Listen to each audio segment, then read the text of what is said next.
Hello and welcome back to another episode on Norrie Factory.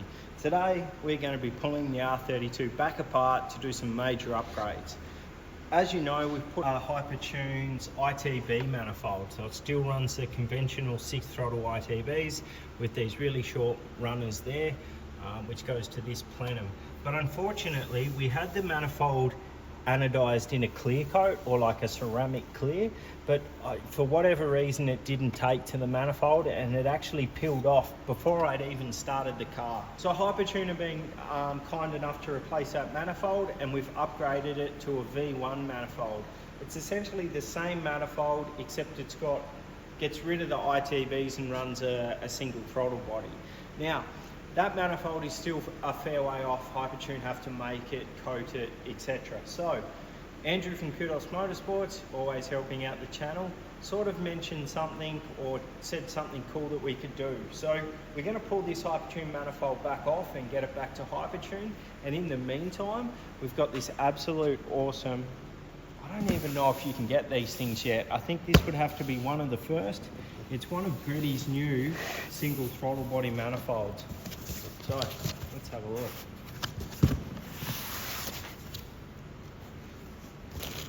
The different thing with this manifold is Andrew from Kudos has managed to get this Bosch throttle body, drive-by-wire throttle body. It's an 82mm. So outside a garage actually do a pretty cool kit with this, which is what we're using. Now, because this is sort of a Japanese OEM plus sort of bolt up manifold, it does still have the spot here for an idle air control valve. Because we're not using that, we're going to be using this outside a garage blank off plate, and they've also supplied us with, which it isn't here yet, or make it very simple for this to bolt up to the Greddy throttle body, and then we'll have another bit that goes over here which goes to the Hypertune 3.5 inch clamp. So essentially all we have to do is bolt this thing up and make that top intake pipe again, and we'll have to have an IAT bung in that, and also the NOS bung will go in that, because that's where we're entering the nitrous right before the butterfly, which is going to be a pretty cool spot.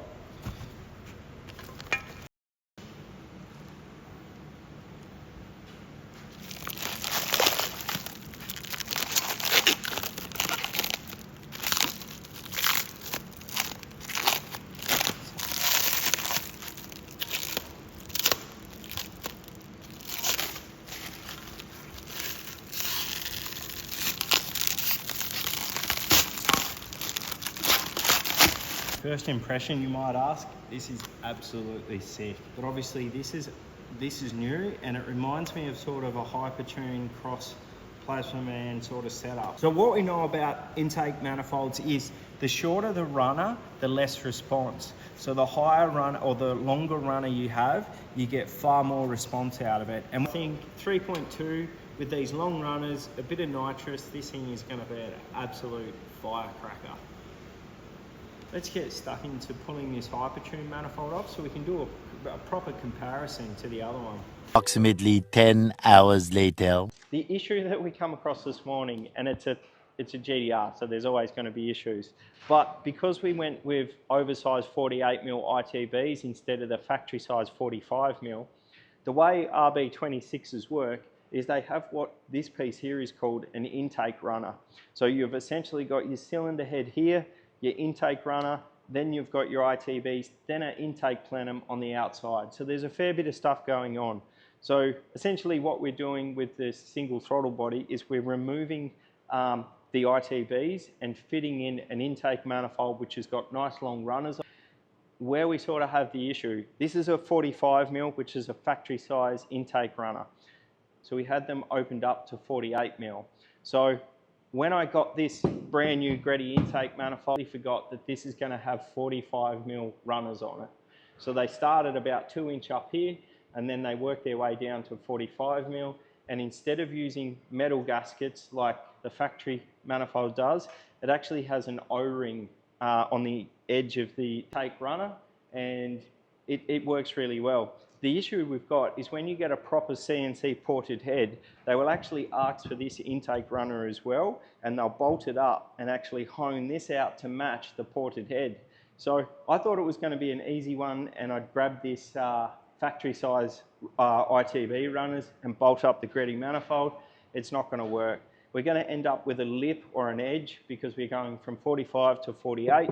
So luckily I've got Nobby's Performance here in Yeppoon, and we unbolted the billet runners, and we're actually going to machine the 45mm O-ring groove out of it. So we've got a flat surface which should equal 48mm, and we're going to go back to these 50mm ITB gaskets. So these are oversized gaskets which are specially for oversized ITBs. So if you were to use that on there, you can sort of see how much meat is there. So my mate is going to come back from the CNC machine shortly, and we'll have a flat surface, and we'll see if we can work this out. So this has just been dropped off by Nobby's Performance here in Yeppoon. Absolutely ripper-dude, a young fella, just has got an awesome CNC and a mill machine, and he's sorted those out for me. And if you have a look up in there, it's slowly been on a taper, taken out to 47mm. So we didn't go all the way to 48 because I think it was too much, and we were going to miss too much of our sealing surface here, because we had to go down 1.2mm to get rid of that groove where the O-ring's at.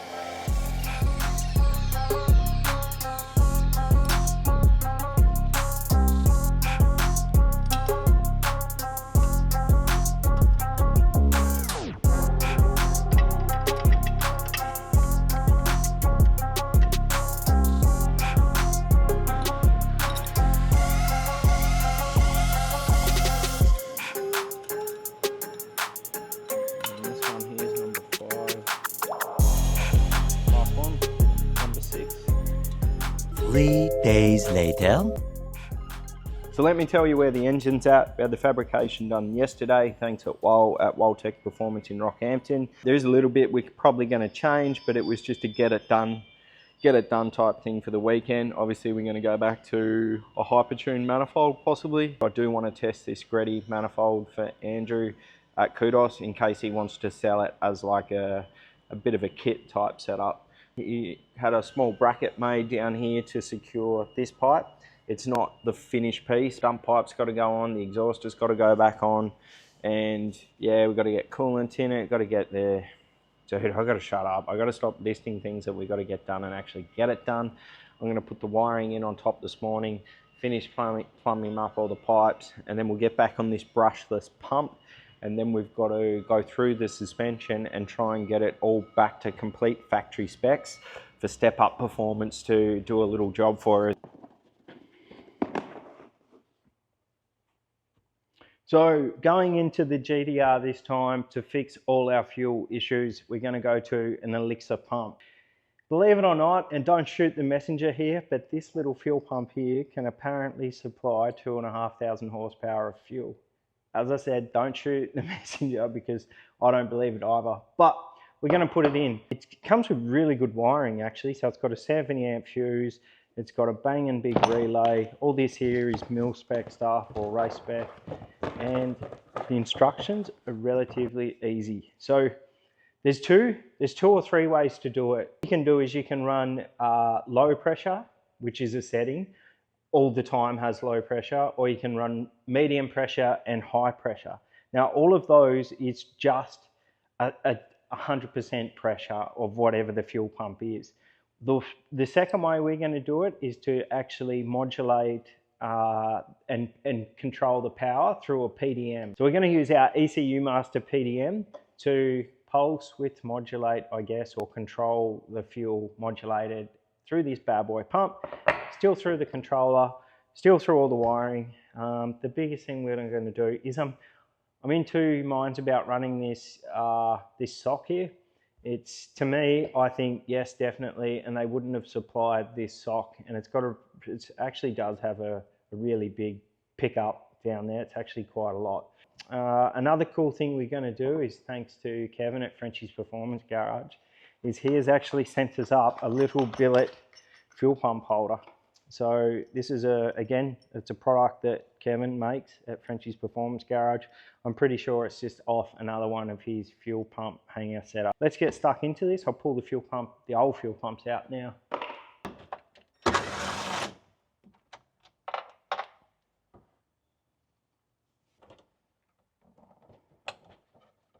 So that small one there is just fuel level. This big one, which is all being beefed up, as you can see, look at the size of that wiring, and it's actually got gold pins in it too to try and carry the draw of the two big boy pumps.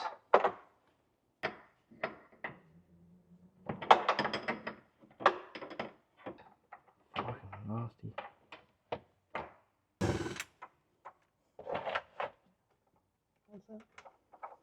Earth. So this is our, well, that's actually the second earth. There's two earths here.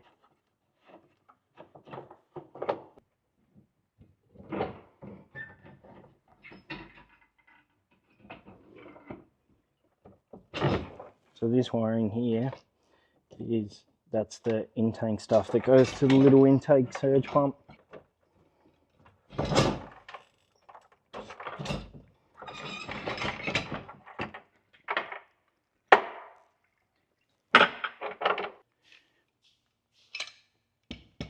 Okay. So this is a Frenchie's Performance Garage setup.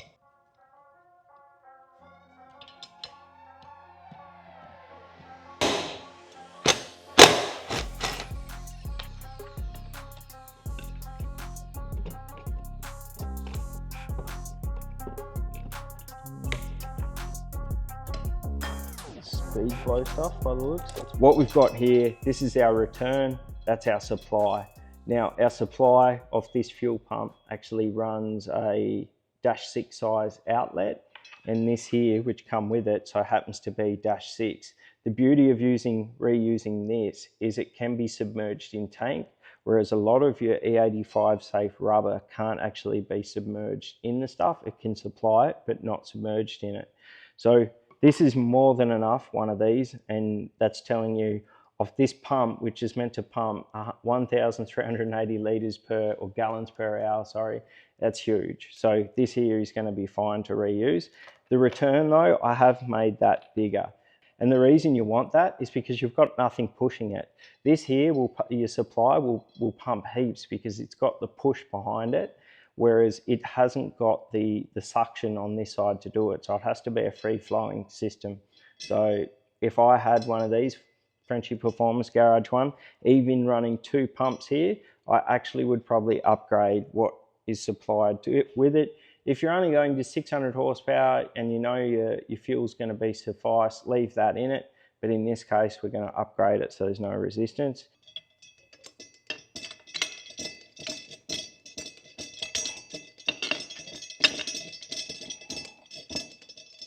Several days later.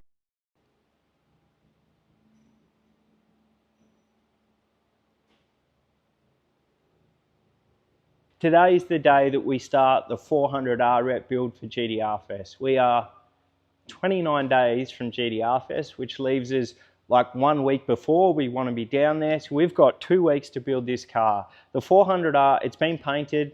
Well, I haven't seen it yet. I'm super pumped too. I can't thank Matt at Gold Coast 2-Pack enough for helping us with the build.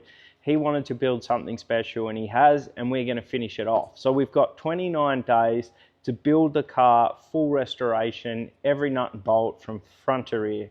Today we're going to start with the fuel tank. Now, thanks to Kevin from Frenchie's Performance Garage, we've got his fuel pump hanger. The R33 fuel tank is set up a little bit different to the 34 and the 32. The fuel tank has got a saddle in the middle. Now what that does, our fuel pump hanger at the back drops down on one side of this tank, which is the driver's side. Now what happens is the fuel on the left side can't get over to the right hand side. So what Nissan did is they actually made it like a Venturi effect. As the fuel gets sucked from this side and it draws up through the fuel to the engine, it actually has the ability to suck fuel from this side over to the other side, and the tank loses fuel evenly. The beauty of Frenchie's Performance Garage is it actually utilizes the exact same pattern that Nissan used. Okay, so let's have a look at the fuel patch. Okay, so it's a billet hatch with Deutz plugs molded into it, which is the same as what you would have seen when we did the brushless pump. So the fuel hat is actually a little bit different. So this time we don't have the in-tank surge tank. There's just no need for it with the horsepower we're going. So as you can see there, it's nice and basic. This one here, which is the fuel return, actually is the Venturi one. You can see that hose there. That there is our cool bracket. And then this is the way that Kevin does his kits, Frenchie Performance Garage. They're all done in a sealed lock bag, so you can't muck them up. In here we've got, oh, this is our Venturi effect. Right, so luckily, because we did the 32 went over to a brushless fuel pump, we've actually got a couple of spare fuel pumps we need to use. So now that this one's got the Elixir brushless pump in it, which has all been wired up and plumbed in, it's an insane way to get a lot of fuel for a lot of horsepower, nice and easy. And we should have 2 fuel pumps left over here somewhere. There we go.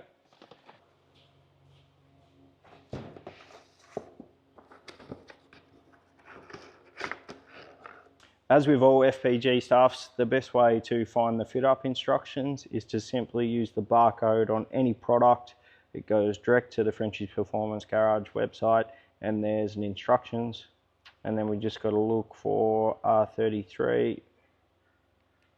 Okay, so same as any old fuel hat, just undo it normally. It should look pretty the same as, there we go. It should look very similar to the new one, except obviously the new one's billet and has AN fittings on it, and is much cooler. Now, so what we've got in here is we've already disconnected the fuel level height, which I want to keep on this because we're using the factory dash.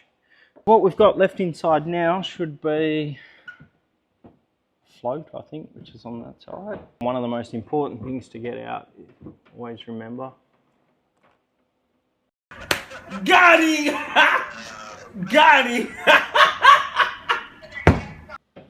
So we're now going to take fuel tank out and give it a clean. We've already cleaned the outside of it. As you can tell, it's quite good, but there's a fair bit of schmut and stuff on the inside just from 25 years of fuel, Japanese fuel, so, and a bit of Australian fuel in there too. So we're going to tip it out. We're going to flush it out with some nice soapy stuff, or even some old E85 that we have, and then dispose of it correctly. So we're going to put it on the forklift right now and get it out of here.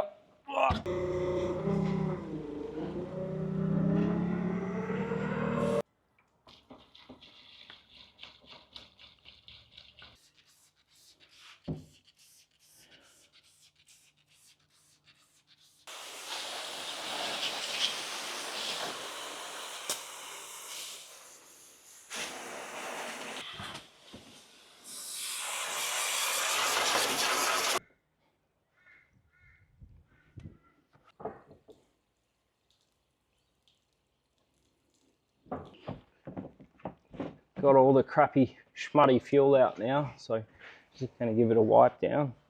Give it a flick of the old faithful WD-40. Pretty sure you can get that shit anywhere in the world, but it just rejuvenates and replenishes any plastic or rubber. It's good stuff. Okay, so we're going to let that dry off, give it a wipe down and get all that WD-40 off, and look how good it looks.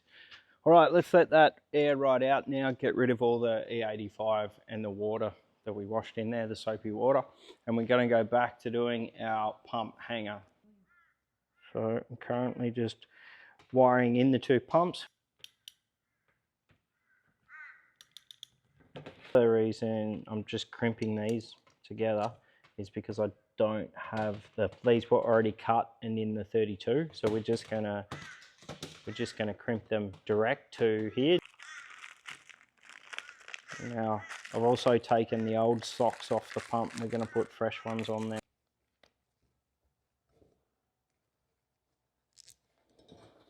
Now, so that's going to be facing back to the other one. So we want our wiring to come up through nice and even like so. So that's our pump unit and the brackets ready to drop in. So before we do drop it in though, I've already gone into the tank and mounted the bracket. That stainless steel bracket with the 2 6mm bolts there and there. So those ones there is what the pump hangers will clip into.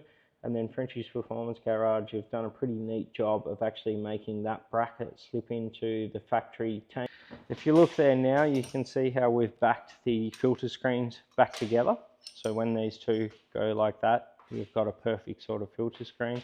You don't want them to be overlapped or, yeah. I mean, it doesn't make a huge deal. I know a lot of people that don't run these, but you've seen how much smutty schmutt was in the tank. You don't want that going through your injectors. The hanger or the fuel pumps are in position. That's all in there and done. Super happy with it. We've got two -6 lines coming from the pumps, which goes to a single -8 to the top hat. Now with this top hat, I want to talk about the fuel level sender. So that there, the old plug there, is the OG fuel level sender, and then this grey one is what actually plugs into it. So Frenchie's Performance Garage actually supply us with a brand new plug, but if you're not comfortable changing that over, this hat will actually plug straight into your fuel level sender. So pretty awesome kit. Being the level that we do our builds to, we're going to cut these off. Now if you do want to replace this plug, super simple, just do one wire at a time. So start from the left to right and do one wire at a time, and then you're going to have a new plug. You can just snip it straight off.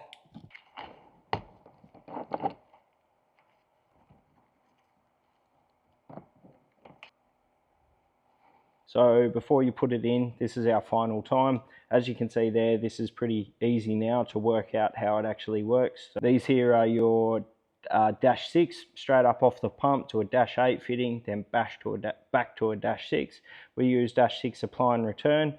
As the return comes back through, it goes through this little Venturi piece here.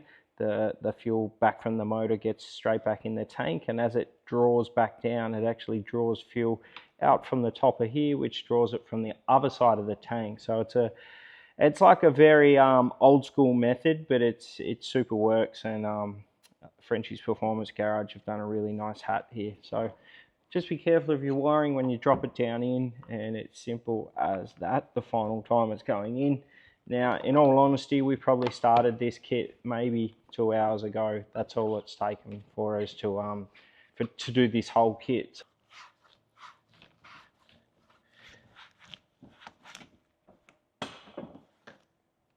I hope we could show you as much as what we did.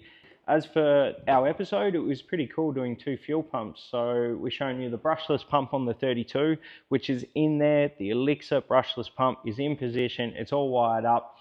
We just need to set it up on Mtron. We need to pulse width modulate, work all that stuff out. That will be done by Sean at Ramsdale Racing.